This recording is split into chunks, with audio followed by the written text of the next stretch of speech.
Batay Boto 2025.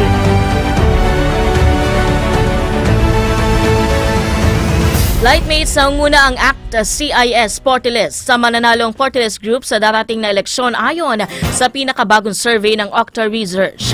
Batay sa survey, 8.70% ng mga botante ang nagsasabing iboboto nila ang naturang party list sa Mayo na sinunda ng Tingog party list sa 5.77%, 4-piece party list sa 5.40%, Ako Bicol party list sa 4.20% at Senior Citizens party list na may 3.70%.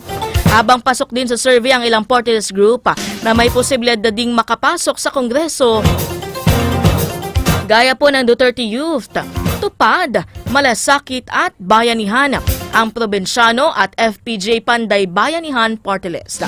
Ginawa ang survey noong March 18 to 24 na face-to-face ang 1,200 respondents o mga Pilipinong may edad 18 years old pataas. Nagpahayag ng pagsuporta si Vice President Sara Duterte kay Senador at re-electionist Amy Marcos para po sa pagtakbo nito ngayong midterm elections sa Mayo. Sa campaign advertisement ni Marcos, inendorso ng bise ang presidential sister. Magkasamang dalawa na nakamasid sa anyalay itim na kalagayan at kulay ng ating bansa.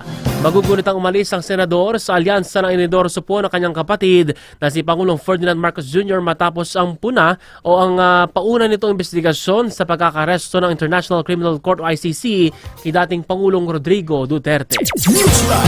Nilinaw ni Alyansa para sa Bagong Pilipinas Campaign Manager at Navotas Representative Toby Chanco na mananatili sa senatorial slate ng grupo si Camille Villar.